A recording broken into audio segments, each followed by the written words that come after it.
નમસ્કાર દર્શક મિત્રો, આપ જોઈ રહ્યા છો યુથ 24 ન્યૂઝ ગુજરાતી। નમસ્કાર દર્શક મિત્રો, હું છું આબિદ હુસૈન। ડભોઈના ફાતેમા ગોટ ફાર્મમાં એક સાથે 16 બકરાઓની ચોરી થતાં પશુપાલકોમાં ફફડાટ। દર્શક મિત્રો, ડભોઈ નવી નગરી પાસે આવેલ મહેદવિયા સોસાયટીમાં આવેલ ફાતેમા બકરા ફાર્મમાંથી 16 માર્ચ સવારે 4 વાગ્યાની આસપાસ બકરા ચોર ટોળકી ત્રાટકી। હાજી નૂર મોહમ્મદ પાનવાલા કે જે બકરાનું ફાર્મ ધરાવે છે અને લવલી બેકરી નામની બેકરી પણ ધરાવે છે, તેમની પાસે આશરે 60 થી 70 જેટલા બકરા છે અને એ પણ જાતવાન બકરા છે। 16 માર્ચની વહેલી સવારે એક વાહન લઈને આવેલ ટોળકી એક પછી એક એમ 16 બકરા ચોરી ગઈ। એક ચોર ફાર્મની અંદર ઘૂસીને બહાર ઉભેલા અન્ય ચોરોને એક પછી એક બકરા આપતો રહ્યો અને એમના વાહનમાં મૂકી 16 બકરા લઈ ગયા, જે કેમેરામાં સાફ દેખાઈ રહ્યું છે અને આ ઘટના આખી સીસીટીવી કેમેરામાં કેદ થઈ છે, જેની જાણ તેમણે ડભોઈ પોલીસમાં કરતા ડભોઈ પોલીસે આ ચોરોની ટોળકી ક્યાંની છે અને કોણ છે એની તપાસ હાથ ધરી છે। ઉલ્લેખનીય છે કે આવી ખૂબ મોટી ચોરી થતાં ડભોઈના બકરા પાલકો અને પશુપાલકોમાં એક ભયનો માહોલ પેદા થયો છે। હવે જોવું એ રહ્યું કે આ ચોર ટોળકી ક્યારે પકડાશે। Bureau report, Abid Hussain, Dabhoi.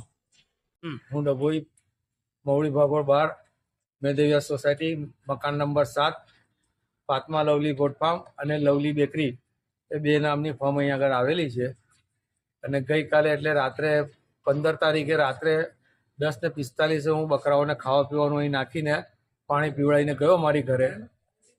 ત્યાર પછી રાત્રે 4:03 મિનિટે 4 વાગીને 3 મિનિટે એટલે 16 તારીખે સવારે અર્લી મોર્નિંગમાં 4:03 મારા મોબાઈલ સિસ્ટમમાં એલાર્મ વાગી કે મારા ફાર્મમાં કોઈ ફરે છે એવું મને લાગ્યું।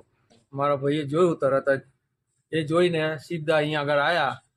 જે હાલતમાં મારા ભાઈ અને મેં હતા એ હાલતમાં કપડાં બી પહેરવા રહ્યા નથી ને અહીં આવ્યા અને રસ્તામાં મવડી ભાગોળ જકાત નાકા પાસે જે ઓન ડ્યુટી કોન્સ્ટેબલ હતા એમને જોડે લીધા કે ભાઈ મારા ફાર્મ પર અંદર કોઈ ફરે છે ચોર એવું લાગે છે, એટલે અમે આવ્યા છે, તમે તાત્કાલિક અમારી મદદ માટે ચાલો।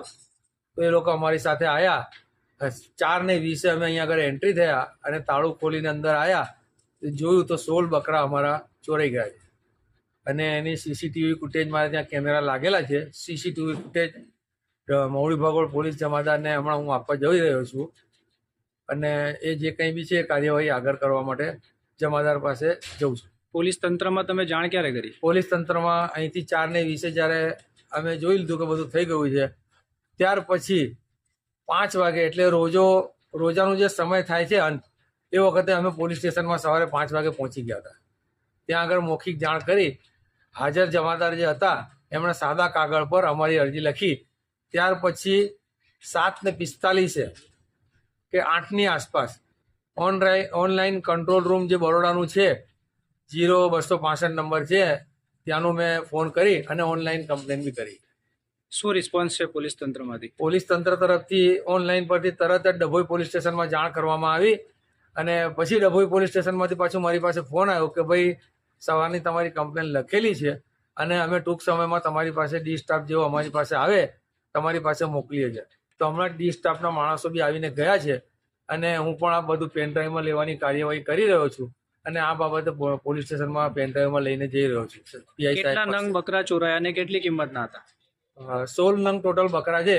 એમાંથી મેન જે એક મોટો બકરો હતો એ 90 કિલો પ્લસની હતો, એ 1 લાખની ઉપરનો બકરો છે અને ટોટલ કિંમત થઈને 5 લાખની ઉપરનો માલ થાય છે। આપનો પરિચય? હું નૂર મોહમ્મદ અબ્દુલભાઈ પાનવાલા, મવડી ભાગોળ 12 મેદવિયા સોસાયટી મકાન નંબર 7 ફાતેમા લવલી ગોટ ફાર્મના નામથી હું ગોટ ફાર્મ ચલાવી રહ્યો છું